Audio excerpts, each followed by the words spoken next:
एक छोटे से गांव में एक साधु महाराज आए थे। पेड़ के नीचे बैठकर वो ध्यान कर रहे थे।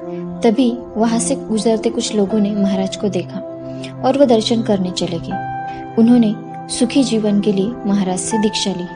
उतने में वहां से गुजर रहे एक आदमी ने ये देखा और वो भी महाराज के पास चला गया और दीक्षा देने की मांग की। लोगों ने कहा, महाराज ये पागल है, कुछ नहीं समझता।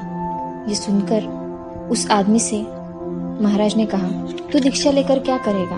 और उन्होंने दीक्षा देने से इनकार कर दिया। उस आदमी ने जिद पकड़ ली और महाराज को लगा, अब इसे मैं कैसे समझाऊं। तब महाराज ने उसे गलत मंत्र दे दिया और पूरे विश्वास के साथ उस आदमी ने उस मंत्र का ध्यान करना शुरू कर दिया। हर दिन एक पेड़ के नीचे बैठकर वो उस मंत्र का पूरे विश्वास के साथ ध्यान करने लगा। कुछ दिन बीते, बारिश का मौसम आया। गांव में जो नदी थी उस नदी में बाढ़ आ गई और नदी का पानी महाराज जिस पेड़ के नीचे बैठे थे वहां तक आने लगा। लोगों को चिंता होने लगी, महाराज को अब यहाँ से कैसे बाहर निकाले। उतने में वहां से वो आदमी जा रहा था और उसने पूछा, क्या हुआ है? तब एक आदमी ने कहा, महाराज को उस पार लेके जाना है, लेकिन नदी में बाढ़ आ गई है, अब कैसे लेके जाए?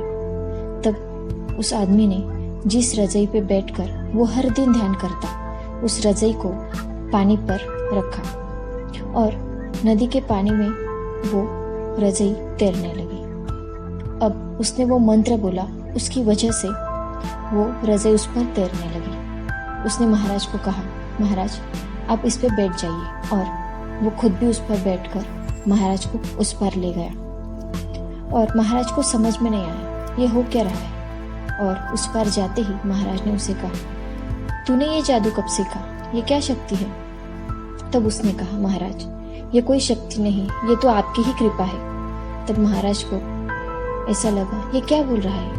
महाराज ने फिर से उसे पूछा, तू क्या कह रहा है? तब उसने कहा, महाराज आपकी ही वजह से आज मैं यहाँ हूँ। आपने जो मंत्र मुझे दिया था उस मंत्र का मैं हर रोज ध्यान करता हूँ और पूरे विश्वास के साथ करता हूँ, और उसी मंत्र की वजह से आज ये चमत्कार हुआ है।